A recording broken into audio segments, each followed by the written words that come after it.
제가 어렸을 때 축구를 진짜 좋아했어요. 지금은 예전처럼 무릎이 따라주지 않아서 마음껏 할 수 없지만 축구를 진짜 좋아했습니다. 보는 것도 좋아하고 하는 것도 좋아하고. 그 아직도 기억이 나요. 고등학교 때 점심시간이 35분이었습니다. 세상에 35분이 뭐예요? 1시간도 아니고. 근데 35분 동안을 어떻게 했느냐? 급식을 타옵니다. 복도에 나가서 밥을 받아가지고 자리에 앉아요. 한국에는 있잖아요. 실내에서 신는 신발이 있고 바깥에 나가서 신는 신발이 다르니까 그 주머니가 있어요. 그러면 자리에 앉아서 왼손으로 신발 주머니를 들고 오른손으로 밥을 다 먹고 나가서 30분을 축구를 했습니다. 어떻게 했는지 기억이 안 나요. 그러니까 5분 안에 밥을 다 받아서 나가는 것까지 하는 거죠. 그만큼 좋아했어요. 근데 축구하면서 제일 무서운 게 뭐냐? 얼굴에 공을 맞는 거죠. 안경 쓰신 분들은 아실 거예요. 얼굴에 공을 맞으면 이제 얼굴이 아파서 힘든 게 아니라 안경이 망가져서 힘들어요. 집에 가면 엄마한테 혼나니까 또 안경 해먹었다고. 근데 이상하게 이 안경이요, 공에 정말 스쳤는데 사망. 너무 억울해요. 그러니까 팍 맞아가지고 안경을 바꿔야 억울한데 진짜 공이 살짝 스쳐갔는데 사망. 이럴 때 정말 너무 억울하죠. 그 다음 어디냐면 배에 공 맞았을 때. 공을 누가 슛을 하는데 막다가 딱 맞으면 헉! 소리가 나고 그 다음에 어떻게 되나요? 숨이 한 1초, 2초 숨이 안 쉬어집니다. 그리고 털썩 주저앉아서 친구들이 달려와서 등을 이렇게 막 때려주고 그랬던 기억이 나요. 태권도를 배웠었는데 태권도 배울 때도 겨루기 나가잖아요. 시합을 나가면 그 보호장구를 입어야 됩니다. 그래서 조끼도 입어야 되고 그 헤드기어도 써야 되고 어떤 데는 뭐 주먹 같은 데도 장갑을 끼라고 해요. 조끼를 입어도 보호가 안 되는 게 있는데 그 돌려차기라고 하잖아요. 제일 많이 쓰는 발차기죠. 근데 그 돌려차기를 여기를 딱 정타로 맞으면 똑같죠. 그 조끼를 입어도 똑같아요.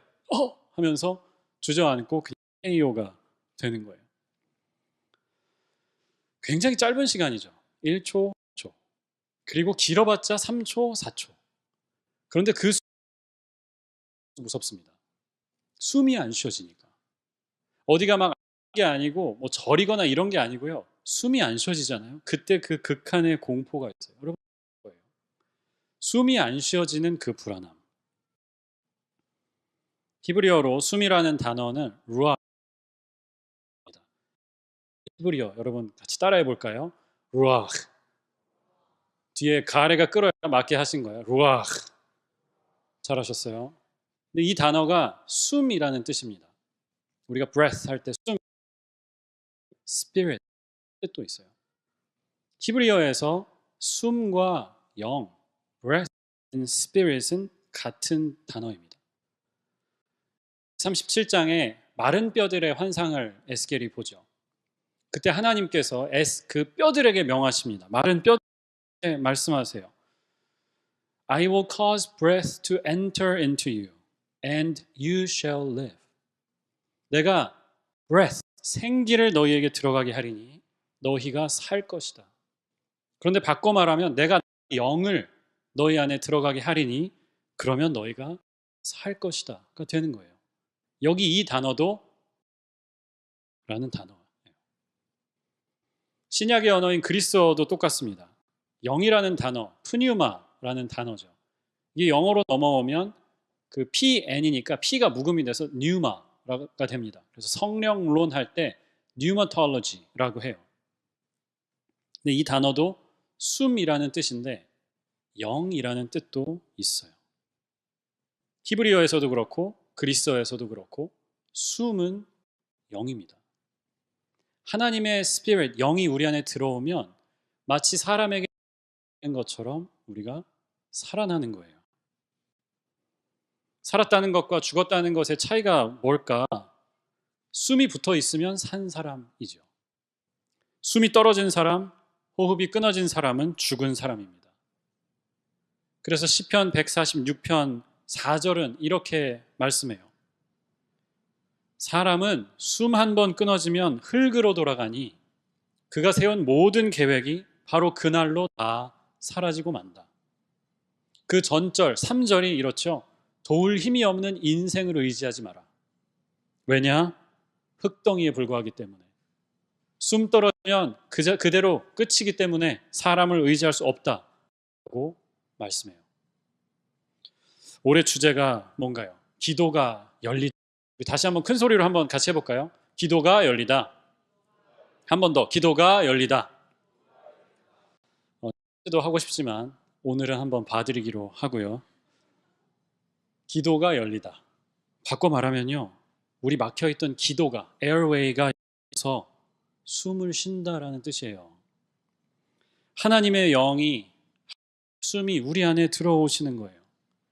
그래서 우리 안에 죽어있는 흙덩이에 불과한 인생이 하나님을 기쁘시게 하는 생령, living spirit이 되게 하시는 겁니다. 이게 올해의 비전이에요. 그런데 지금 현재 우리의 상태는 어떤가? 많은 분들을 겪고 있어요. Shortness of breath. 기도하는 것이 어려워요. 기도하는 것이 싫어요. 부담스럽고요. awkward 하고요. 하기 싫어요. 그래서 기도와 멀어지게 됩니다. 기도하면서 사는 것보다 기도 없이 사는 것이 더 자연스러워졌어요. 생각해보면 이게 얼마나 황당한 이야기입니까? 숨을 쉬고 사는 것보다 나는 숨을 안 쉬고 사는 게 더 자연스러워. 숨 쉬는 거는 부담스러워. 숨 쉬고 사는 게 더 쉬워. 이상한, 자연스럽지 않은 겁니다. 오늘 2절, 3절 말씀 우리 다시 한번 다 같이 읽어볼까요? 이사야 55장 2절과 3절. 어찌하여 너희는 양식을 못하면서 돈을 지불하며 배부르기도 못하는데 그것 때문에 수고하느냐? 들어라. 내가 하는 말을 들어라. 그리하면 너희가 기름진 것으로 너희 마음이 즐거울 것이다. 내가 너희에게 너희와 영원한 언약을 맺겠으니 이것은 곧 다윗에게 베푼 나의 확실한 은혜다. 아멘. 너희가 좋은 것을 먹으며 기름진 것으로 너희의 마음이 즐거울 것이다. 그리고 그렇게 되면 너희 영혼이 살아날 거라고 말씀해요. 우리가 1월 한 달 동안 계속해서 이사야 55장을 같이 보려고 합니다. 우리 주제 말씀, 너희는 가까이 계실 때 주님을 불러라. 이 말씀이 이사야 55장 6절입니다. 그리고 오늘 1절부터 3절까지의 말씀이에요. 1절은 이렇게 말씀했습니다. 너희 모든 목마른 사람들아 물로 오너라. Come to the water. 돈이 없는 사람도 오너라. 너희는 와서 사 먹되 돈도 내지 말고 값도 지불하지 말고 포도주와 젖을 사라. 흥미롭지 않습니까? 6절에 만날 수 있을 때 주님을 가까이 계실 때 주님을 부르라 라고 하시는 이 단락의 시작이 배고픔 시작하는 거예요. 결핍에서, deficiency에서 시작하는 거예요. 주님을 만나는 자리, 또 주님을 부르는 그 자리로 나아가기 위해서 우리 안에 있는 목마름을 먼저 봐야 하는 말씀으로 저는 읽습니다. 우리 안에 있는 배고픔, 우리 안에 있는 모자람, 우리 안에 있는 부족함, 우리 지금의 상황에 더 가까운 예를 찾는다면 우리가 지금 겪고 있는 영적 호흡곤란, 이것을 통해서 오히려 하나님께 나아갈 수 있는 통로가 될 수 있다라고 저는 읽어요. LA에 지금 산불이 정말 심하더라고요. 제가 페이스북에서 그런 포스트를 봤어요. 이제 어떤 사람이 산불로 탄 그 두 개의 지금 산불이 타고 있지 않습니까? 근데 그 두 개의 영역을 합친 것을 시카고 그 일리노이 맵에다가 이렇게 영역을 오버랩 해놨어요. 뭐 쿡카운티 거의 다 타고 지금 뭐 하나 더 태울 기세에 불을 꺼야 되는데 물이 없대요. 수압이 약해서 끄질 못한다는 거예요. 불이 타게 그냥 지켜만 보고 있다는 거죠. 마이크 데이비스라는 사람이 쓴 공포의 생태학이라는 책이 있습니다. 근데 이 산불의 원인을 여러 가지로 분석을 해요. 그 중에 하나가 이렇습니다. 원래 이쪽 캘리포니아 LA 지역은 그냥 산불이 나는 데래요. 원래가 그런 지역이라는 거죠. 그래서 건조 지역이고 화재 벨트라고 부릅니다. 가을 무렵에는 이 막 몰아치고요. 거기에서 작은 스파크가 딱 나면 여기 막 마른 장작들이 널려 있어요. 우리가 불 피울 때 그 킨들링으로 쓰는 불쏘시개로 쓰는 것들이 사방에 있어요. 그래서 뭐 3년, 5년, 길게는 10년, 12년 주기로 작은 산불, 큰 산불이 원래 난다는 거죠. 원래 이 북미 대륙에 살았던 인디언들은요. 그래서 특별히 캘리포니아 지역에서는 이 옛날에 우리 과학 시간에 배웠잖아요. 불이 나려면 뭐가 있어야 돼요? 세 가지.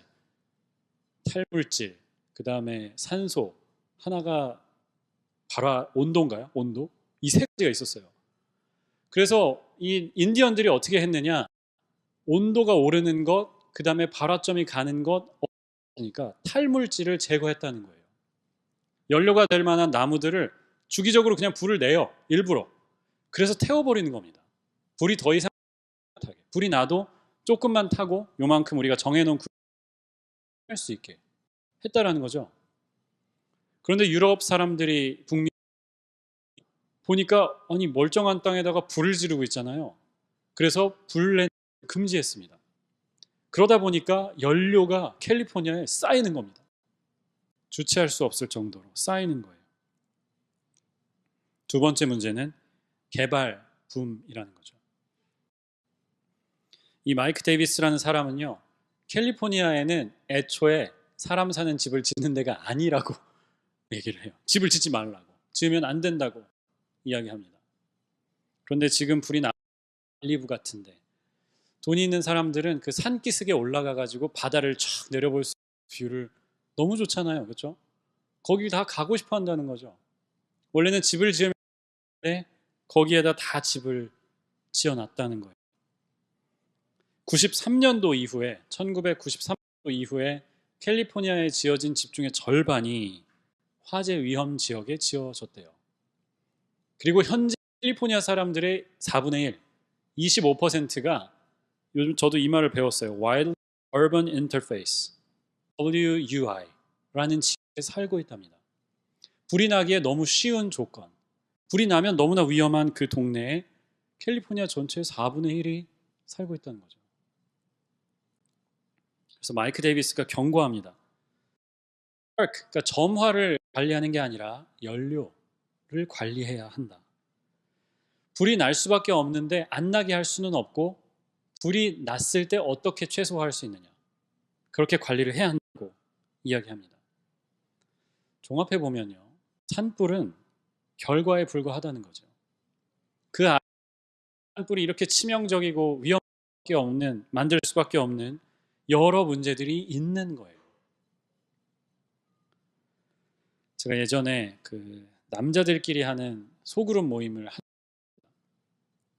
나이대가 다 달랐어요. 그래서 은퇴를 앞둔 그런 분들도 계시고 아이들 다 키워놓고 이제 몇 년 뒤에 언제 은퇴하나 생각하는 분들도 계셨고 또 중학생, 뭐 고등학생 아들을 둔 이상하죠. 아빠를 두면 안 됩니다. 네, 그 아버지도 있고 또 어린 아이들을 둔 그런 아빠들도 있었어요. 저희 아들이 2살 정도 됐었던 것 같아요. 이야기를 하는데 그날 그 모임 주제가 나한테 순간 이런 거였어요. 자기한테 실망할 때가 언젠가 그런 얘기를 했습니다. 어떤 분이 나누는데 자기가 최근에 너무 화가 많아졌대요.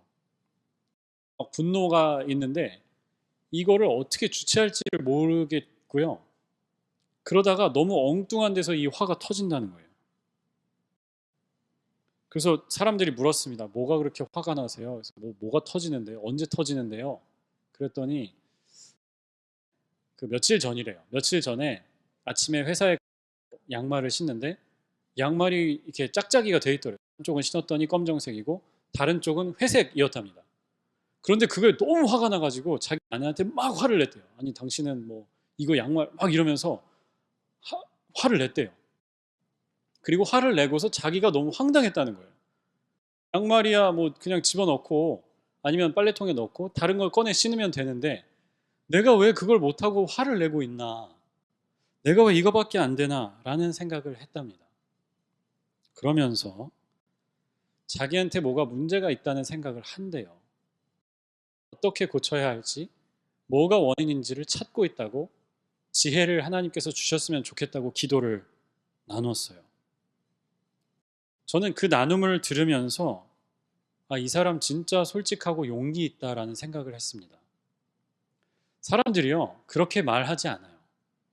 그냥 우리 애들이 요즘 너무 말을 안 들어요. 사춘기인데 말도 안 듣고 아빠가 집에 들어가도 뭐 사람도 안 하고 그냥 자기 방에서 나오지도 않고 뭐 회사가 너무 힘들고 내 친구들이 대신했고 사람들이 다 뭔가 자기 탓을 해요.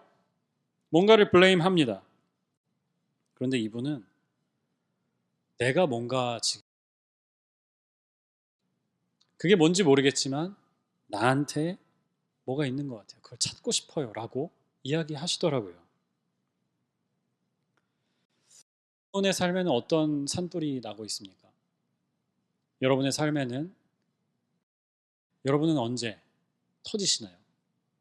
양 다를 때, 날씨 안 좋을 때, 몸이 조금 안 좋을 때, 사람들이 나를 뭔가 같을 때,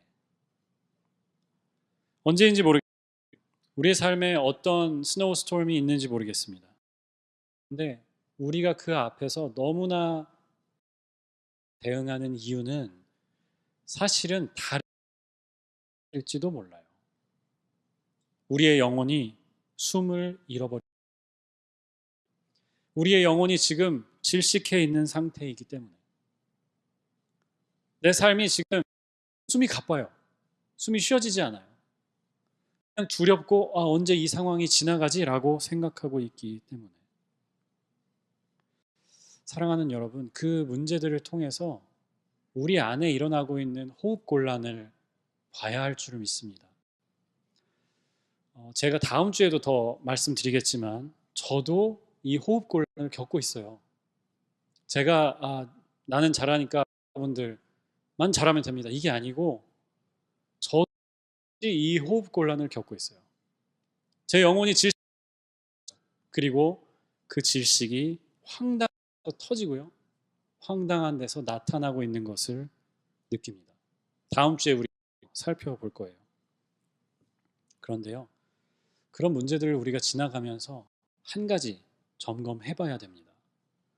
우리의 기도가 열려 있는지, 우리의 기도가 하나님을 향해서 계속 올라가고 있는지, 하나님의 음성을 듣는 시간을 갖고 있는지. 기도에 여러 가지 종류가 있지만 저는 CPR 같은 기도가 있다고 생각해요. 중보기도, CPR 같은 기도죠. 이 사람이 지금 죽으려고 해요. 숨이 안 쉬어져요. 심장이 뛰지 않아요.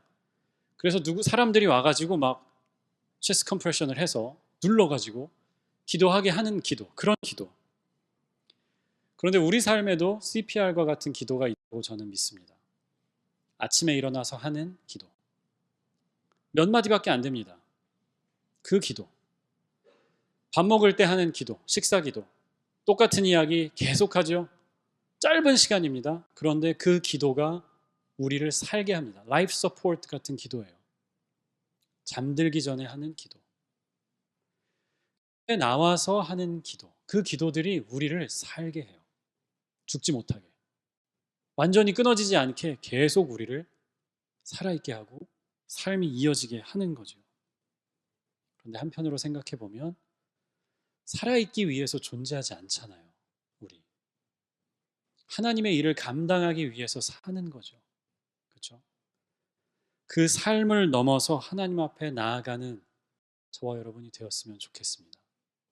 호흡 곤란을 극복하고 숨을 마구마구 쉬면서 하나님이 하시는 일을 위해서 달리기도 하고 점프도 할 수 있고 걷기도 할 수 있고 무거운 것도 들 수 있는 저와 여러분이 되기를 주님의 이름으로 축원합니다. 기도하겠습니다.